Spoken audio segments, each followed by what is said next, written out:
요한계시록 10장 10절 내가 천사의 손에서 작은 두루마리를 갖다 먹어버리니 내 입에는 꿀같이 가나 먹은 후에 내 배에서는 쓰게 되더라.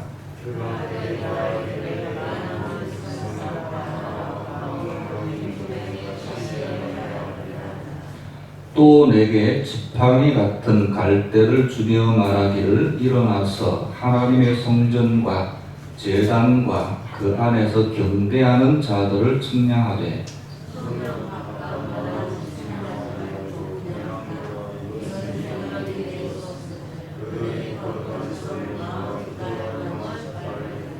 내가 나의 두 증인에게 권세를 주리니 그들이 굵은 베옷을 입고 1260일을 예언하리라.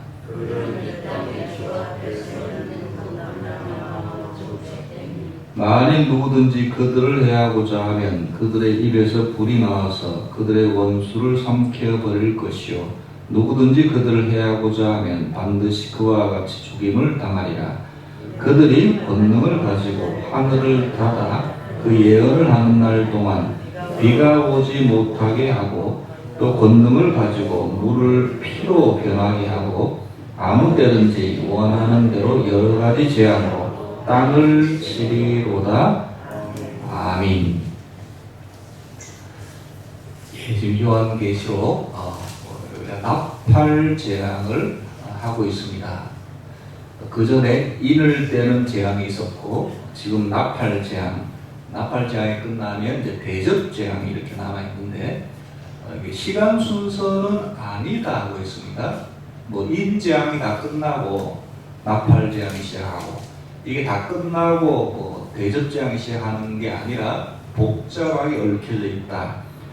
하여간에 요한계시록 기록 순서로는 지금 두 번째 나팔 재앙을 하고 있다 이렇게 말씀드렸고 첫 번째부터 그 여섯 번째 나팔까지 했습니다. 그죠? 우리 했고 11장 15절에 보면 천사가 일곱째 천사가 나팔을 불리고 이게 일곱 번째 나팔이거든요. 여섯 번째 나팔은 이미 불렸습니다. 그리고 10장부터 11장 14절까지가 여섯 번째와 일곱 번째 나팔 사이에 끼어들어가는 마치 삽화 같은 좀 또 다른 내용이라고 이렇게 말씀을 우리 지난주 이렇게 드렸죠. 그래서 크게 우리가 지금 어디 서 있는지 여섯 번째 나팔은 이미 불렸고 일곱 번째 나팔 불리기 전에 나팔이라는 것은 계속 불리면은 이 땅에 지금 재난이 일어난다는 말이잖아요. 재난 가운데 뭐가 이렇게 끼어들어왔는가 봤더니 재난 가운데 그러면 교회는 뭘 해야 되냐는 거죠. 교회는 그 내용이 10장 11장에 이렇게 끼어들어와 있다 이렇게 이야기했고 지난주에 우리 10장을 했죠. 그러면 교회에서 가장 중요한 것은 뭡니까? 세상하고 이제 교회가 법이 다른데 이제 교회는 결국은 하나님, 하늘로부터 뭔가 이제 왜냐하면 교회는 지난주에 뭐라고 그랬죠? 원래 우리 본적지는 하늘 나라지만 이 전투가 행해지는 이 세상에 마치 거점처럼 이렇게 나가 있는 곳이 교회다. 그래서 필연적으로 세상과 싸워야 된다. 그러면 그 거점에 그냥 더러운 적군의 거점만 만들어 놓고 본국에서 가만히 있으면 어떻게 해요? 결국은 죽잖아요. 그러니까 본국에서 보고를 해줘야 될 거 아닙니까? 무슨 말씀인지 아시겠죠? 뭔가를 뭐를 정보를 주든지 뭐를 보급을 해주든지 그래야 그 속에서 이제 각 살아나는데 우리 교회는 가장 중요한 보급이 뭐예요? 말씀이죠. 하나님 말씀. 하나님 말씀. 그래 뭐든지 하나님 말씀으로부터 시작합니다. 항상 그 부흥의 시작도 말씀으로부터. 그래서 10절에 보면 힘센 천사가 나오고 뭐 천사의 외형도 하게 요한계시록에 뭐 기기묘묘한 많잖아요. 그래서 우리가 거기에만 눈이 다 가 있지만 사실은 그 힘센 천사가 뭐를 들고 내려와요? 두루마리를 들고 내려오잖아요. 그게 이제 하나님 말씀이거든요. 그러니까 하늘에서부터 힘센 천사가 땅에 내려오는데 결국 뭐를 들고 내려와요? 말씀을 들고 내려옵니다. 그래서 이게 어떻게 연결됩니까? 그래서 사도 요한도 뭐라고 이야기해요? 그 두루마리를 받아 먹으라 하잖아요. 그러니까 여러분 이게 영적인 순서는 이게 바뀌지가 않아요. 항상 하늘로부터 말씀이 내려온다. 그 말씀을 가장 먼저 누가 먹어요? 가장 먼저 이제 사역자고 이게 본문에서는 사도 요한이잖아요. 사도 요한이 그래서 이제 오늘 이제 읽었는데 9절 10절 11절 지난주 했지만 다시 한번 보시면 그래서 10절에 내가 천사의 손에서 작은 두루마리를 갖다 먹어버리니 이게 내가가 사도 요한입니다. 사도 요한이 천사의 손에서 두루마리가 하나님 말씀이잖아요. 물론 이제 재앙과 재난 같은 거에 적혀있는 말씀이지만 그걸 먹었어요. 두루마리를 먹었어요. 누구 속으라고 먹여요? 그러니까 하나님 말씀은 결국 하늘에서 이 땅에 내려온 이유는 뭡니까? 우선은 사역자지만 사역자를 통해서 어떻게 해요? 결국 성도를 통해서 어떻게 해요? 모든 세상에 전파되는 게 가장 큰 목적이에요. 지금 죄 때문에 재앙과 재난이 계속되고 있지만 지금도 천사들의 나팔 재앙이 시작되지만 가만히 손 놓고 있는 게 아니라 재앙만 피했다고 이번 주도 그 재난이 넘어갔다고 할렐루야 그것이 아니라 그 가운데서 교회가 해야 될 일이 무슨 일이다? 우선은 뭐를 하고? 말씀을 받고 사도 요한이 받아서 먹잖아요. 먹었더니 입에는 달지만 배는 쓰더라. 당연히 하나님 말씀은 영적으로 이게 다 갑니다. 달지만 그것이 배에 들어가면 쓰다. 그 말이 말씀을 소화시키는 것이 쉽지 않다. 우리가 은혜만 받고 끝나면 이게 예수님께서 그 씨 뿌린 자 비유처럼 와서 기쁨으로 받되 뿌리가 얕아가지고 금방 타주는 것밖에 안 돼요. 그러니까 이게 뿌리가 받고 열매를 맺으려면 그때부터 어려운데 쓰다는 말이 그런 뜻이라는 거죠. 우리가 하나님 말씀 붙잡고 바깥에 나가서 실천하기도 사실 쉽지 않죠. 쉽지 않고 우리 속에서 소화시키는 것도 쉽지 않다. 그것이 바로 입에는 꿀처럼 달지만 배에서는 쓰게 된다는 어떤 그런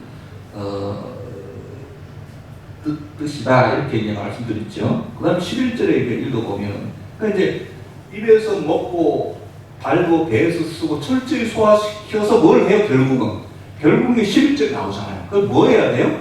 그가 내게 말하기를 네가 많은 백성과 나라와 방언과 임금에게 가서 예언하여야 하리라. 이게 받아 먹은 두루마리가 되었든 간에 하여간에 소화시킨 걸 가지고 결국 할 일이 뭐예요? 이걸 세상 강만국에 전하는 거죠. 결국 요한계시록이 그렇게 나온 거잖아요. 사도 요한의 본 환상과 예언을 받아가지고 아시아 7개 우선 전하고 그 다음에 이제 여기 11절처럼 나라를 불문하고 민족을 불문하고 세상 끝까지 복음이 전해지는 것 이것이 이제 나팔과 나팔재앙 사이에 이제 교회가 해야 될 일들인데 그것이 이제 11절이고 그래서 여러분 그 재난과 고통의 때에도 결국은 교회의 책임은 말씀을 증거하는 것입니다. 이거는 이제 어떤 상황 속에 어려움이 있어도 잊어버리지 말아야 돼. 어떻게 보면 교회가 받은 사명이죠. 말씀을 증거하는 것. 근데 그것이 이제 그 직분과 사명에 따라 각각 다르지만 사명에 따라 때로는 선교하기도 하고 이건 선교사의 사명이잖아요. 때로는 전도하기도 하고 이거 우리 성도의 사명이기도 하고 직장의 행동으로 나의 말과 가치관으로 우리 주변에 결국 전하는 것도 결국은 증인의 사명이라는 거죠. 이 교회에 대한 재난이 어떤 재앙이 됐건 재난이 되었던 간에 이것이 이제 성경이 요한계시록이 우리에게 가르쳐주는 말씀입니다. 이제 말씀이 하늘에서 내려왔어요. 사도 요한이 받아먹고 소화시켜서 결국 이건 이제 11절은 최종 목표고, 그럼 이제 그 말씀이 하늘에서 내려오는데 이게 어떻게 영적인 순서기도 하고 이 순서가 바뀌는 적은 없습니다. 말씀이 내려와서 이 말씀이 증거되고 변화가 되잖아요. 변화가 되는데 어디서부터 시작됩니까? 어디서부터 시작돼야 되죠?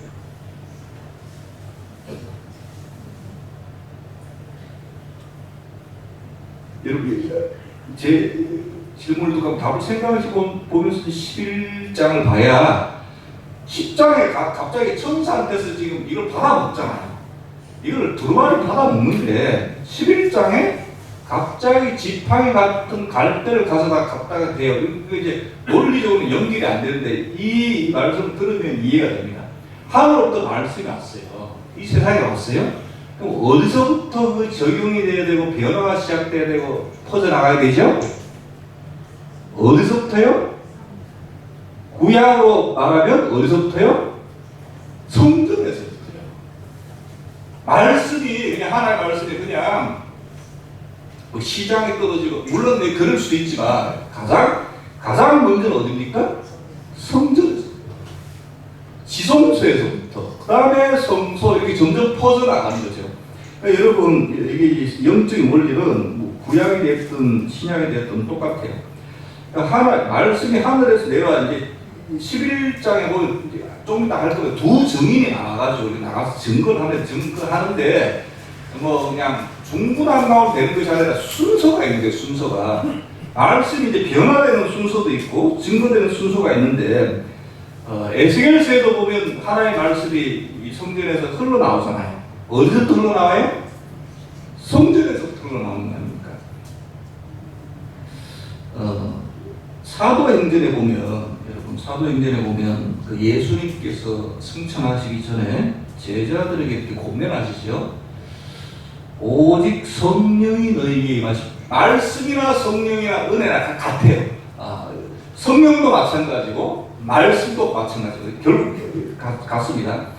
성령이 너희에게 임하시면 너희가 권능을 받고, 어디서부터? 예루살렘과 그 다음이 어디예요? 온 유대와 그 다음이요? 사마리아와 그 다음에요? 땅끝이란 말이에요. 성령이 그냥 처음부터 땅끝 이렇게 가시지 않고 성령이 어디에 임하세요? 성령이 임하면 너희가 권능을 받고 증거해야 되는데 어디서부터? 예루살렘부터 그 다음에 온 유대와 사마리아와 땅끝, 이게 순서예요. 영적인 순서인 거예요. 그래서 여러분, 그래서 제자들이 어디 모여 있었습니까? 이 말씀 예수님께 증거해서 예수 승천하셨잖아요. 그 제자들이 어디 모여 있었어요? 예? 뭐라고요? 그 마가의 나라가 어디 있었는데요? 예루살렘에 있었잖아요. 여러분, 제자들 대부분은 갈릴리 사람들이잖아요. 갈릴리가 편의 고향 같은 곳이니까 그 갈릴리로 가지 않고 예루살렘의 마가의 다락방에 모여 있었어요. 왜요? 예수님께서 예루살렘을 떠나지 말라고 하셨기 때문에. 왜 그러셨냐면,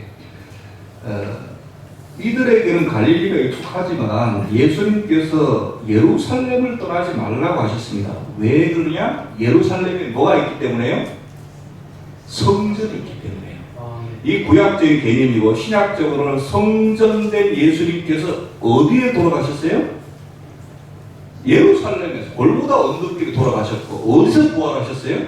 예루살렘에서 부활하셨잖아요. 이게 구약에서 신약으로 이제 넘겨받으신 거죠. 예수님께서 예루살렘에 돌아가신 것도 다 그냥 이유가 있는 거예요. 성전 대신 예수님께서 죽었다가 부활하신 것도 예루살렘이에요. 거기가 구약에서 성전이 있는 곳이고. 그래서 여러분, 교회가 어디서부터 시작돼요? 물론 교회는 전 세계 다 퍼져 있죠. 그래도 시작이 어디서부터입니까? 예루살렘 교회가 가장 먼저 시작했잖아요. 이게 그냥 이렇게 된 것이 아니에요. 이게 영적인 것도 순서가 다 있어요. 그래서 예루살렘 교회에서 교회가 가장 먼저 시작된 곳이 예루살렘 교회입니다. 그 다음에 이제 핍박받아서 온 성들이 퍼져서 어디서 퍼져서 유대로 가고 사마리아로 가고 전부 다 아시아로 퍼졌다가 하나님께서 막아서 이제 유럽으로 건너가고 이렇게 했잖아요. 그 유럽 갔다가 미국 갔다가 한국까지 온 거 아닙니까? 여러분 이게 성경도 마찬가지고 사역도 마찬가지고 말씀도 마찬가지예요. 말씀이 내려오면 가장 먼저 받고 변화되어야 될 곳이 어디입니까? 성전이에요. 성전. 그래서 11장 1절 보세요. 여기 보면 요 이야기를 듣고 이제 읽어야 이게 연결이 됩니다.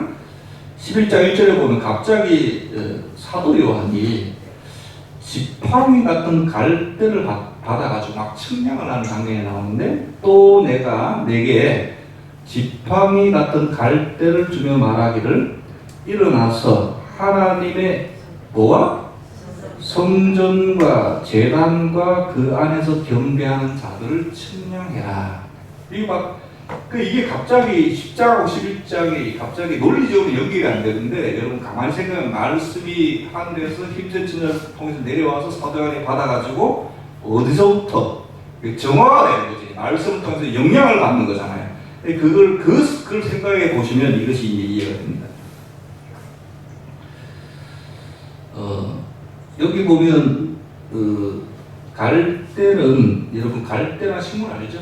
그 속이 비어 있지만 마디로 연결되어 우리나라도 갈대가 보면 조금 쭉 뻗어 있잖아요. 특히 중동 지방은 더합니다. 그래서 고대에서는 갈대를 이제 길을 재는 단위로 쓰였어요. 쭉 뻗어서 자처럼.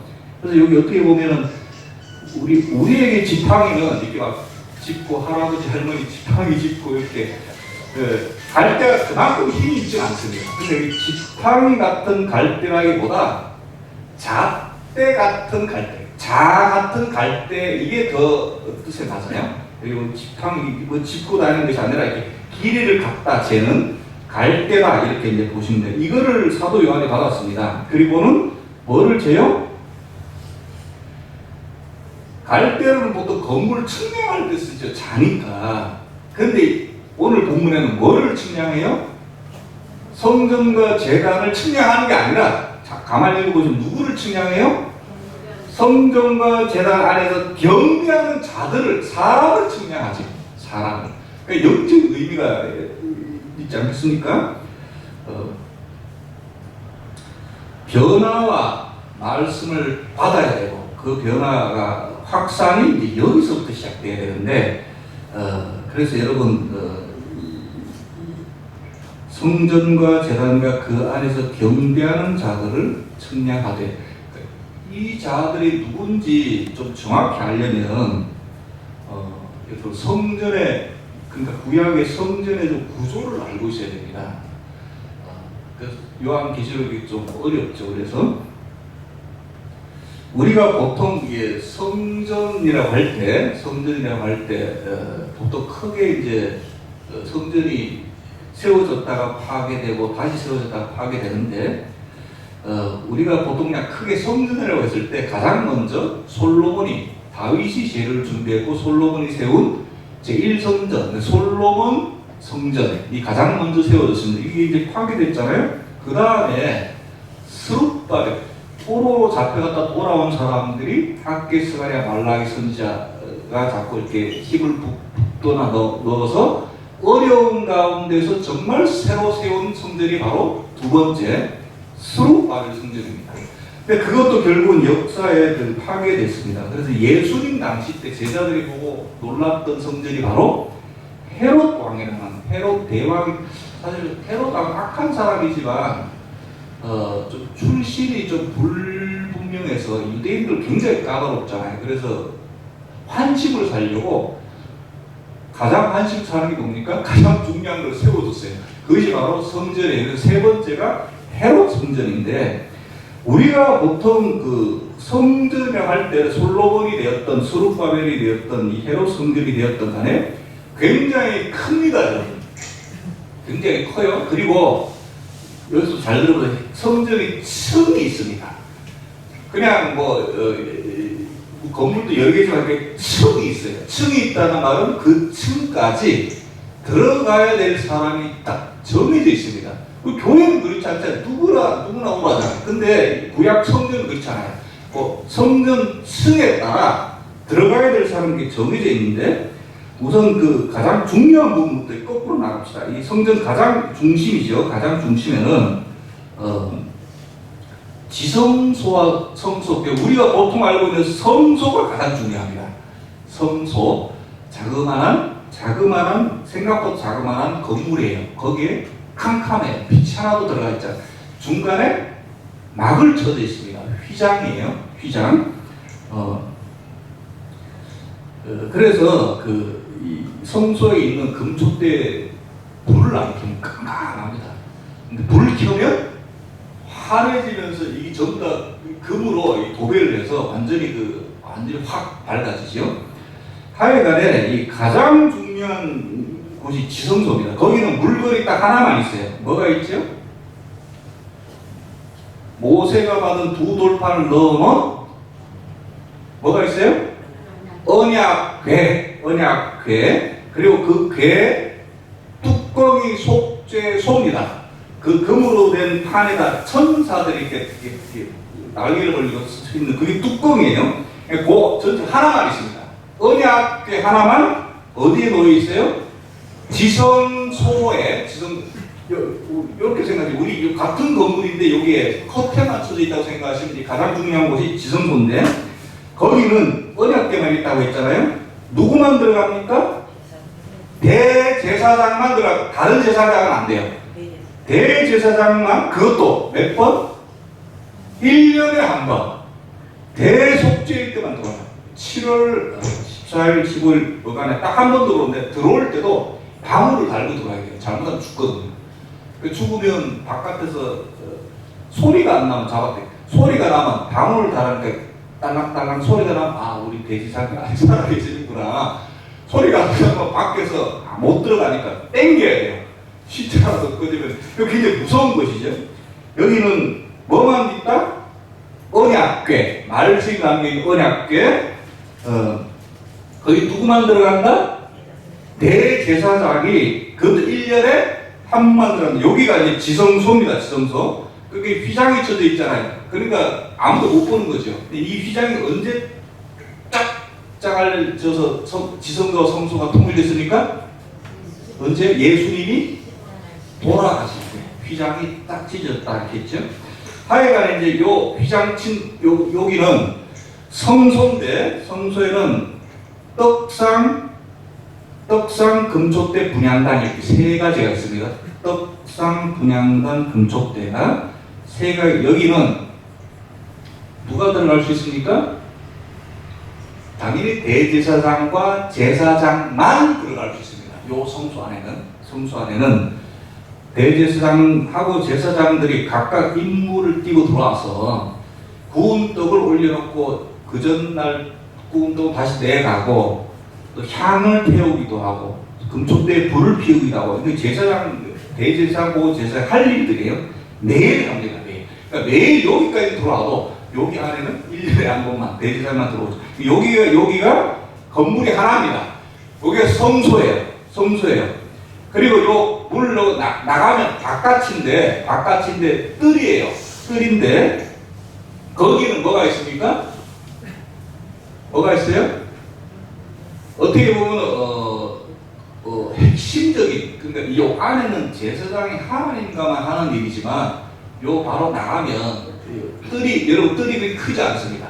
거기에 어떻게 보면 가장 성전의 가장 중요한 일인데 제사를 드리는 곳이에요. 왜?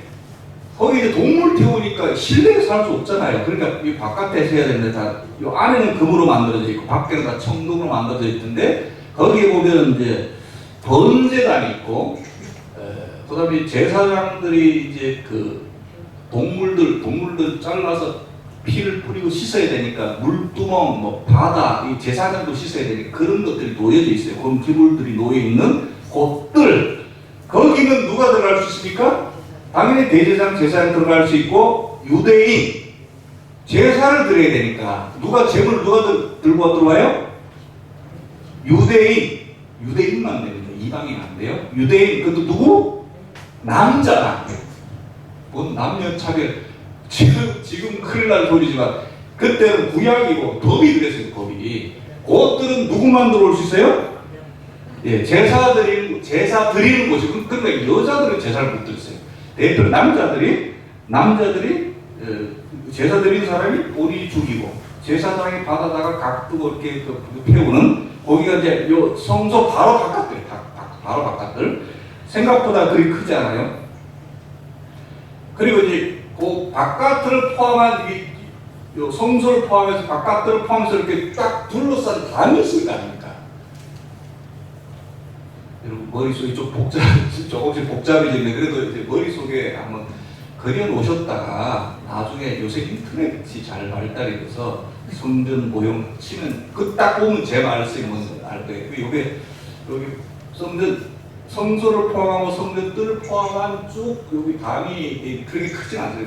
있는데 그 중간에 담이 있어요. 그러니까 그 문을 열면 거기까지 여인이 들어올 수 있어요. 그래서 여인들이거든요. 여인들. 이제 문 열고 들어오면 이제 거기가 번전한 데고 남자나 남녀 차별이 좀 있습니다. 그래도 여기 좀 넓게 보면 한 담 안에 있어요. 한 담 안에 중간에 막아가지고 여기는 제사 드리는 곳인데 유대인 남자만, 그 너머는 누구만? 유대인 여자들은 거기까지 들어올 수 있어요. 그래서 여러분 여기 11장 1절에 한번 보세요. 여기 성전과 그 안에 있는 자들은 바로 혹은 요 성소 안 제사장이거나 요 바깥들 제사 드리는 거기까지를 말하는 거예요. 1절은 그리고 여러분 이제 그 둘러싼 요걸 나가면 아주 큰 굉장히 넓은 뜰이 나옵니다. 거기가 뭐냐 하면 이방인의 뜰이에요. 이방인의 뜰. 점점 복잡합니다. 근데 층이 이렇게 성전에 층이 있는데 성소 건물이 있고 그 다음에 요 바깥 나가면 남자들이 들어올 수 있고 여자들이 있는 거기까지 벗어나면 거기를 나가면 아주 넓은 뜰이 나오는데 그 뜰에는 이방인이 들어올 수 있는데 이방인이 아무나 들어올 수 있는 것이 아니라 개종한 이방인들입니다. 성전이라는 것은 하나님께 경배드리고 예배드리는 장소이기 때문에 이방인이지만 하나님을 믿는 자들이 어디까지 들어올 수 있어요? 그 이방인의 뜰까지 들어올 수 있어요. 그러니까 요 안에는 못 들어와요. 제사 드리는 데까지는 못 들어온단 말이에요. 그래서 여러분 여기 그 2절에 여기 성전 바깥 마당 있잖아요. 요게 제가 왜 미리 이야기했냐면 헷갈리지 마시라고. 요게 성전 바깥에 제사 드리는 곳을 말하는 것이 아니라 아예 밖을 그 이방인의 뜰을 말합니다. 여기 이방인이 들어올 수 있는 곳. 그러니까 성전 바깥마다 아주 넓은 마당, 이방인은 들어올 수 있는 곳. 근데 여기도 성전이에요. 여러분 여기도 성전입니다. 그럼 그 이방인의 들까지 완전히 둘러싼 담이 있겠죠. 가장 바깥에 이방인의 담까지 다 둘러싼 담. 거기까지가 이제 성전이라는 거예요. 그게 나가야 이제 완전 시장도 나오고 사는 사람도 나옵니다. 그러니까 이제 바깥에서부터 거꾸로 보면 아주 넓은 이렇게 담이 나올 거 아니겠습니까? 그 문을 열고 들어가면 넓은 뜰이 나오는 거예요. 이방인의 뜰입니다. 그러니까 거기까지는 이방인도 들어갈 수 있고 여자도 들어갈 수 있고 다 이제 들어갑니다. 경배도 드리고 뭐 하늘 보면서 뭐 중얼중얼 하기도 하고 하나님께 드립니다. 그다음에 이제 또 그 안에 담이 있잖아요. 거기를 들어가면 거기는 여자는 거기까지 들어갈 수 있는데 또 중간에 담장으로 가로막혀져 있으니 거기는 누구만 남자가 이제 재물을 들고 들어가면은 이제 뜰이 나오는데 거기가 이제 재물 드리는 것이고 또 그 안에 뭐가 있어요? 성소가 제사장만 들어갈 성소가 있다. 이렇게 저번에 그래서 여러분 요한복음에 보면 여러분 그 예수님께서 성전 안에 들어가셔가지고 왜 소나 양이나 비둘기 파는 사람들이 이 성전 안에서 이거 성전을 더럽히냐면서 이렇게 막 불러 엎어지고 쫓아내신 장면이 있잖아요. 그곳이 어디냐면 바로 그곳이 이방인들입니다. 원래 거기도 성전이잖아요. 아까 그랬잖아요. 제가 넓은 이방인의 뜰도 성전이라고. 근데 거기까지 이제 거기도 워낙 넓고 거기도 건물 안에 건물 당장 안에만 들어가면 바로 제사를 드리기 때문에 좀 안으로 밀고 들어와서 거기까지 이제 잡상인들이 들어온 거예요. 물론 다 이제 대제사장이 당연히 이것도 성전 안이니까 당연히 돈 받고 뒷돈 받고 다 해야 돼. 그러니까 예수님께서 성전을 정화시킨 곳이 바로 거기예요. 이방인들. 성전을 여러 층으로 좀 나눠봤습니다. 그리고 그 층마다 뭐가 정해졌다고요? 들어갈 수 있는 사람들이 정해져 있습니다. 그래서 다시 한번 1절에 보면 여러분 여기 하나님의 성전과 제단과 그 안에서 경배한 자들은 사람으로 따지면 결국 대제사장, 제사장, 유대인, 남자까지 1절은 그러면 그들을 어떻게 보면 아주 골수 유대인이라고 할 수 있죠. 골수 유대인. 여기까지 좀 이해가 됐습니까? 유대인 남자, 골수. 대제사장, 제사장, 유대인 남자. 믿는 여자나 믿는 이방인은 제외. 아주 골수라고 할 수 있는 진성 유대인들. 근데 계시록에 있는 성전은 구약의 실제 성전은 아니잖아요.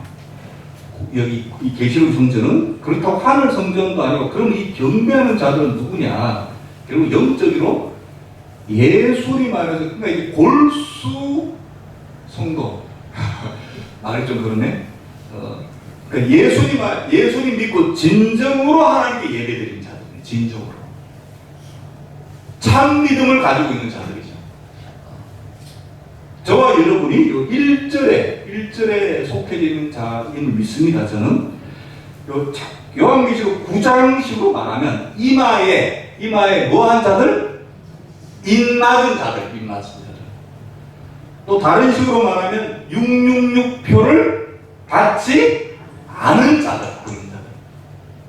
11장식으로 말하면 성전과 제단 안에서 경배하는 자들을 말하는 거예요.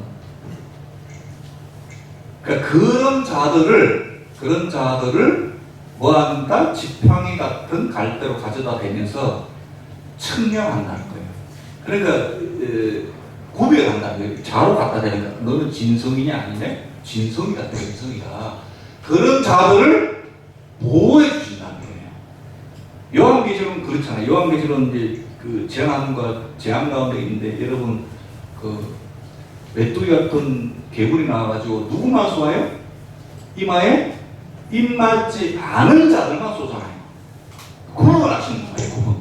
구분하셔가지고 이 11장에는 여기 정말 진성, 정말 참 예배드리는 자를 자로 측량하셔가지고 구별하시고 진짜냐 가짜냐. 그 다음에 진짜면은 보호해 주신다는 것이죠. 보호해 주신다.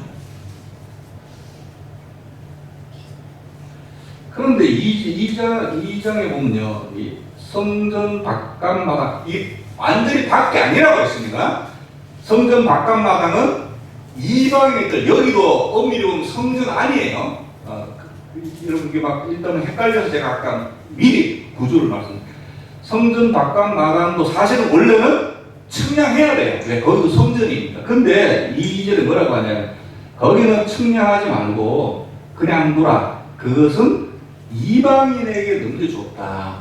그러니까 벌써 여기 이방인은 하나님을 아예 모르는 세상 사람들을 말하는 것이 아니에요. 왜?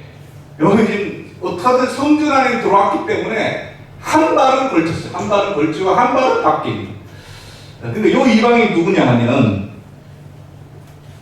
그런 거죠. 이제 형식적으로 하나님 말을 하니까 신자의 이름은 가졌으나 실상은 이방이나 다름없는 라오디게아에 있는 성도들 같은 사람들은 세상 사람들은 아예 안 오잖아요. 하나님을 모르는 사람은 아예 성전에 안 오는데 여기 이방인들까지 왔어요. 그러니까 겉으로는 하나님 말은 한단 말이에요. 하나님. 근데 속으로는 정말 경배드린 자들이 아니에요. 그런 자들에게 그냥 넘겨주시는 거예요. 원래는 이렇지 않은데 지금 말세가 되니까 이런 현상들이 벌어진다는 거죠. 그러니까 이제 이 2절에 나와 있는 이방인들은 결국 이단이 될 수가 있고, 이단은 어떤 입으로는 하나님 이야기 하니까, 근데 실제로는 다르니까 이단이라고 할 수도 있겠고, 그 다음에 몸만 교회 오는 자들, 믿음이 없지만 관성적으로 습관적으로 오는 자들일 수도 있고, 속은 누구도 모르니까. 바리새인과 서기관 같은 사람, 예수님이 볼 때 겉으로는 신앙인데 속으로는 전혀 다른 생각하는 사람. 그러니까 이 2절에 있는 이방인들이 그런 이단이 되었던, 겉모습만 성도가 되었던 하여튼 그런 자들에게 넘겨줬다. 문제는 그들이 거룩한 성을 42달 동안 짓밟으려. 이 거룩한 성은 결국 성전을 말하는데 이방인 애들도 성전이니까요. 근데 지금으로 말하면 교회라고 말할 수 있습니다. 이 거룩한 2절 다시 보시면 거룩한 성을 이 이방인들이 거룩한 성을 얼마 동안요? 42달 동안 짓밟는다. 이 거룩한 성은 구약으로 말하면 성전이 될 수 있겠고 신약으로 말하면 교회가 될 수 있겠는데 이들이 교회를 이제 핍박하기 시작한다는 거예요. 핍박. 얼마 동안이요? 42달은 계산하면 3년 반입니다. 3년 반. 여기서부터 7년 환란 들어보셨죠? 7년 환란의 개념이 이제 여기서부터 이제 본격적으로 등장하는데, 7년 대환란이라는 것은 재난이 계속되다가 마지막 최후의 7년이 엄청 심한 재난이 닥쳐오고 그 성도들 고통당하고 그 이제 끝나면 진정한 예수님의 재림이 온다. 이런 개념이 이제 7년 대환란입니다. 근데 이게 진짜 7년이다 하는 사람이 있고, 이게 상징적이냐에 따라서 좀 다르지만, 하여간 7년 대환란이라는 개념이 나와요. 본문에도 42달 동안 짓밟는다. 이게 3년 반이라고 했잖아요. 이것이 7년도 보통 우리가 두 부분으로 나눕니다. 앞에 전 3년 반, 후 3년 반이 나오는데, 당연히 후 3년 반이 훨씬 더 힘들겠죠. 전면 갈수록 힘드니까. 전 3년 반은 그래도 환란이지만 조금 괜찮은데, 바로 요 2절에 요 42달 동안 짓밟은 요 기간이 전 3년 반입니다. 전 3년 반. 요 2절을 다시 한번 보세요. 이방인에게 주었은즉 그들이 거룩한 성을 42달, 3년 반입니다. 동안 짓밟으리라. 이렇게 지금 말씀하고 있죠. 근데 이것이 그 7년 대환란, 그 다음에 7년 전 3년 반, 이것이 계시록에 처음 나온 말씀이 아닙니다. 성경은 그렇지 않습니다. 이게 구약 성경에도 나와요. 중요한 거 같아요. 한번 쳐다보겠습니다. 다니엘서 9장 말씀.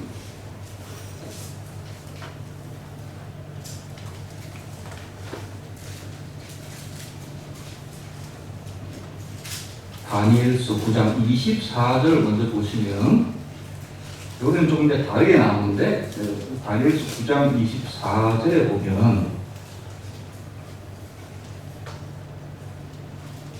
천천히 찾으세요. 다니엘서 9장 24절, 내 백성과 내 거룩한 성, 여기도 거룩한 성 나오죠. 위하여 70일을 기한으로 정하였나니. 여기는 먼저 뭐가 나옵니까? 70일에가 나옵니다. 70일에가 나오는데, 또 다니엘은 그 다음에 이 70일에를 세 부분으로 이렇게 나눕니다. 세 부분 나오는데, 25절에 거기 쭉 내려가다 보면 기름 부음 받은 자 곧 왕이 일어나기까지 곧 나오죠. 7일에와 62일에가 지날 것이요. 요게 다 71회 속에 들어가는 겁니다. 71회를 뭐로 나와요? 앞에 7일에, 그 다음에 62일에. 합치면 뭐예요? 69일에잖아요. 뭐가 빠졌어요, 지금? 뭐가 빠졌어요? 마지막 7일에가, 마지막 그 남았잖아요.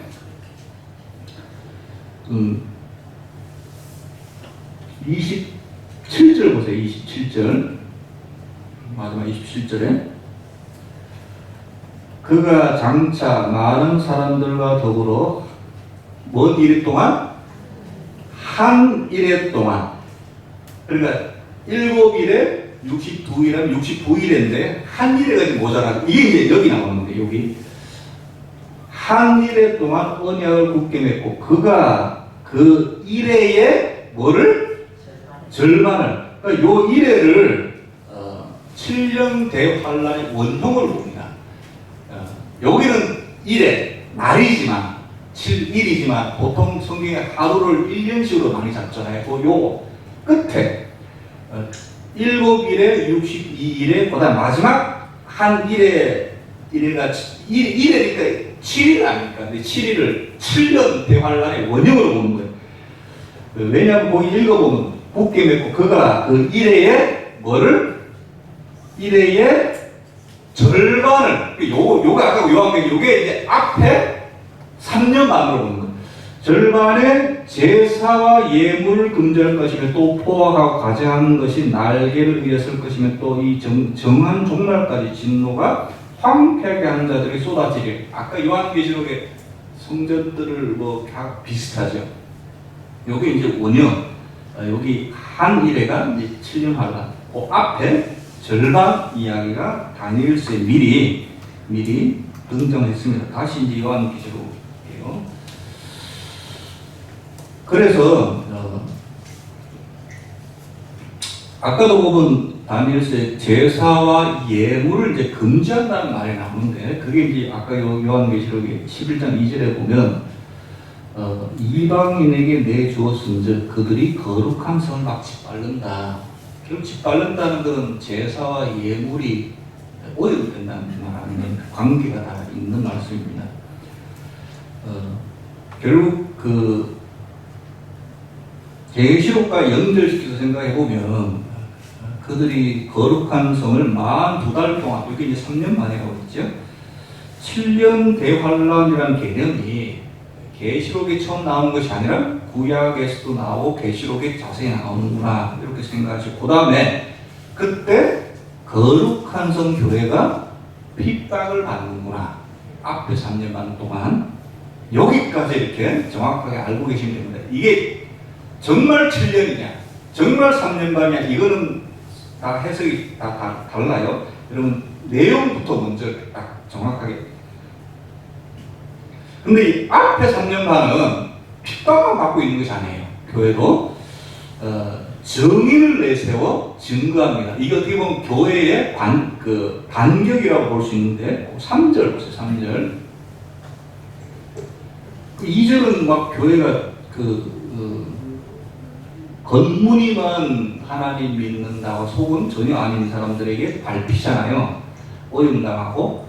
그것만 있는 것이 아니라 3절도 있는 거예요. 내가 나의 두 증인에게 권세를 주리니 그들이 굵은 베옷을 입고 1260일을 예언하리라. 이렇게 말씀하고 있습니다.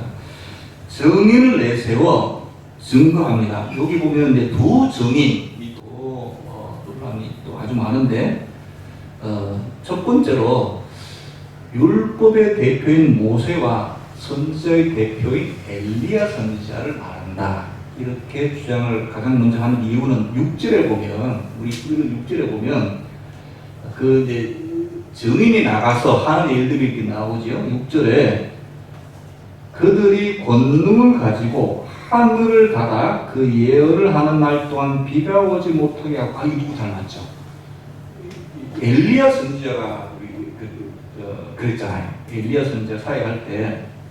그 다음에 또 권능을 가지고 물을 피로 변하게 하고 아무 때든지 원하는 대로 여러 재앙을 땅에 치리로다. 모세가 그랬잖아요.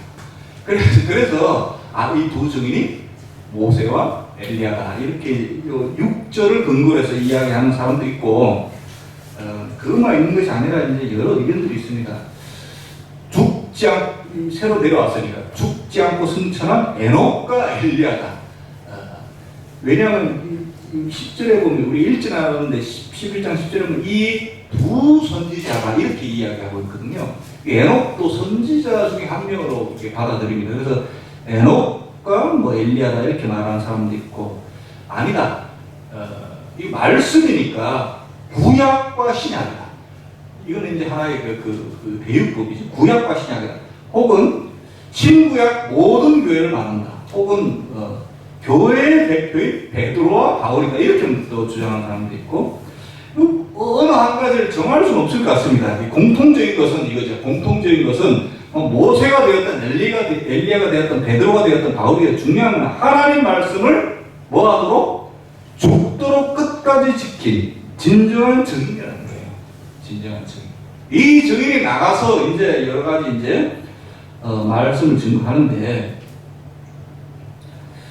이 두 증인이 그냥 나가지 않고 뭘 받아가지고 나갑니까? 3절에 권세를 주리니. 증인이 권세가 있어야 돼요. 영적인 권세를 받아가지고 나가서 증거를 합니다. 그래서 예수님께 제자들을 그냥 내보내시지 않고 성령 충만 안에서 이렇게 내보내셨잖아요. 이 권세라는 것은 영적인 권세라는 것은 사람에 따라 사명에 따라 각각 다 다릅니다. 다른데 어떤 사람은 기적을 베풉니다. 엘리야처럼요. 어떻게 보면 정말 카리스마죠. 하늘에서 불이 나오기도 하고 정말 그 엘리야 갈멜자도 불을 내리고 모세 역시 모세는 어떤 그 권세를 받았냐면 기적도 받았지만 특히 그 생각보다 모세가 세밀한 사람입니다. 율법도 기록했죠. 모세 오경도 기록했을 뿐만 아니라 하나님께서 보여주신 시장대로 그 성막, 그다음 성전설 기구들을 모세가 다 전해준 대로 만들었어요. 그러니까 세밀한 사람 아니었는데 그런 세밀함을 모세는 권세로 받은 것이고 베드로에게는 좀 배움은 약하고 엉벙덩벙 되지만 베드로에게는 군중을 언변으로 휘어잡는 권세를 줬어요. 그러니까 베드로가 설교하니까 3,000명, 5,000명 이렇게 여러분 대단한 권세 아닙니까? 이런 권세를 받았고 그런데 반면에 바울에게는 이런 운명적인 권세는 없어요. 좀 이렇게 외모도 좀 좋고 대신에 여러분 그 바울은 배움이 참 학식이 깊고 그래서 베드로가 보낸 편지 중에 상당한 부분이 뭐가 됐습니까? 성경이 되었잖아요. 이거 정말 얼마나 큰 권세입니까? 그리고 특히 바울은 웅변보다 글에 대한 그 권세가 있어요. 그걸 읽는 사람마다 은혜를 받고 또 바울은 그 불굴의 의지를 주셨어요. 웬만하면 안 꺾입니다. 바울은 절대로 안 인내 나가서 얼마나 핍박을 받아도 끝까지 그런 권세를 받았어요. 그런 권세를 정말 그래서 많은 교회를 개척하기도 하고 하여간에 여러분 어떤 것이든 간에 권세가 있어야 돼요. 증인의 역할을 하려면 권세가 있어요. 사랑이 많든지 뭐가 하여간에 권세가 있어요. 권세로 예언을 해야 됩니다. 그런데 그것이 아니라 권세만 받은 것이 아니라 보시면 뭐를 입고 나가요? 굵은 베옷을 입고 나가요. 그러니까 이게 같이 가야 됩니다. 권세를 받아서 권세도 입을 해야 되고 그런데 뭐를 입고 나가야 돼요? 비단 옷이 아니라 뭘 입고 나가요? 굵은 베옷을 입고 나가요. 그러니까 여러분 굵은 베옷이 무슨 뜻입니까? 고향에 굵은 베옷은 그것은 이제 그 슬픈 일 당한 자가 있는 것이거든요. 뭐가 하여튼 애통하거나 아니면 회개를 하거나 할 때 굵은 베옷을 까칠까칠하고 몸에 비단 옷처럼 좋은 것이 아니라 까칠까칠 안 그래도 애통한데 무슨 좋은 옷 입어도 까칠까칠하지. 그러니까 이 굵은 베옷은 뭔가 슬프거나 애통하거나 회개하거나 하여간에 뭐예요? 하여간에 안 좋아요. 하여간에 안 좋아요. 이 증인이 굵은 베옷을 입고 우선 회개의 상징이죠. 지금 두 증인 나가서 선포해야 될 말씀은 환난에 대한 재난에 대한 듣기 좋으라고 하는 말이 아니라 이게 마지막 지금 6번째 나팔이 끝났고 7번째 나팔 끝이다. 지금 빨리 회개하고 회개하고 돌아와라.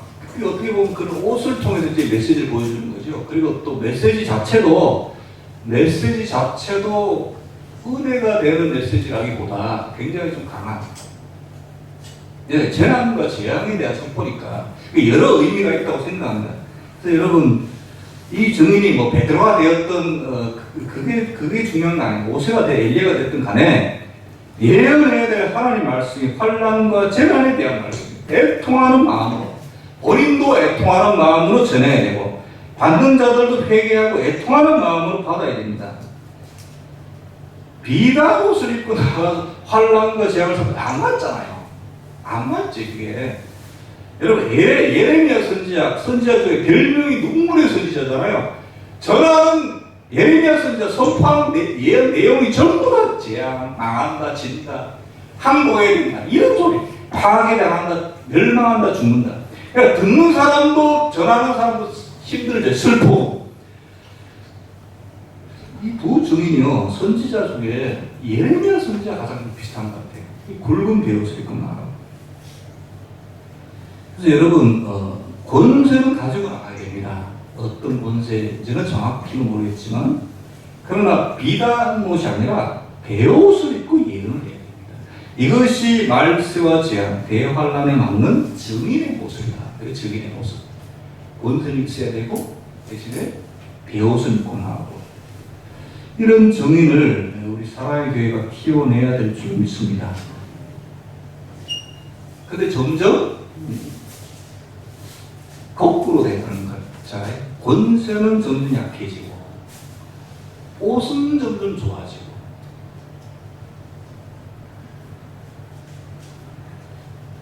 이것이 이 본문대로 바뀌어져야 되는데 그래야 될 것 같습니다. 영적인 권세는 약해지고, 베드로와 요한이 내가 은금은 없, 내게 있는 내게 주는 예수 그리스도 이름으로 일어나고 있거라, 그런 권세가 있어야 될 텐데, 좀 현대교회가 그 권세, 영역은 약해지고 다른 데 눈길 돌리고 다른 거는 좋아지고, 이게 이제 바뀌어져야 되는데, 사실 우리가 어디서 기도해야 될 제목이 다른 게 아니라 이게 돼야 돼. 이게 교회가, 지도자가 환난과 재난을 맞이해도 우리가 영적인 권능, 권세가 있어야, 그러니까 평소 신앙이 있어도 말세가 되어가면 점점 더 힘들어져야 돼야 되는데, 거기에 맞게 우리 영역도 권세가 있어야 되는데, 권세는 영역은 영역대로 점점 떨어져 가고 있고, 재난은 점점 닥치고, 이게 사실은 어떻게 보면 이것이 이제 본질적인 문제겠죠. 그래서 교회가 힘을 잃어가고 있는 것 같고, 이런 시국에 코로나가 닥치니 세상을 이끌어가지 못하고 있는 것이 아닌가. 이 두 증인도 예언의 기간이 정해져 있습니다. 3절에 보니까요, 3절에 굵은 베옷을 입고 1260일을 예언하리라. 요 1260일이 계산하면 아까 위에 42달이고 42달이 3년 반입니다. 42달 1260일 같은 날에 그걸 달로, 연으로, 날로 바꾼 것 뿐이고, 그러니까 결국 그거죠. 결국 이방인들은 요 기간 7년 환란의 전 3년 만에 어떤 일이 벌어지나, 본격적으로 교회를 짓밟고 겉하고 속이 다른 자들을 통해서 거룩한 성을 짓밟는 이런 일들이 이제 본격적으로 벌어지고, 대환란이 시작되면, 그것이 아니라 교회도 순수한, 여기 아까 1절에 있는 이런 경배하는 자들, 이 신앙으로 모세 같은 자들, 엘리야 같은 자들이 권세를 가지고 굵은 베옷을 입고 나와가지고 예언을 합니다. 결국 두 세력이 붙겠지요. 어떻게 될까요? 이제 다음 주에 나오죠. 결과가 다음 주에 살펴보도록 하겠습니다. 기도드리겠습니다. 재앙과 재난이 계속되는 말세 진화에 요한 계시록을 통하여 말씀을 살펴보았습니다. 주님께서 교회에게 두신 사명이 있다고 생각합니다. 이러한 때에 교회가 바른 길로 주님께서 주신 사명을 가지고 나갈 수 있도록 좀 인도하여 주시옵시고, 권세를 허락하여 주시옵소서. 굵은 베옷을 입겠습니다. 그리하여 이 환난을 이겨낼 수 있도록 좀 인도하여 주시옵소서. 예수 그리스도 이름으로 기도드렸사옵나이다. 아멘.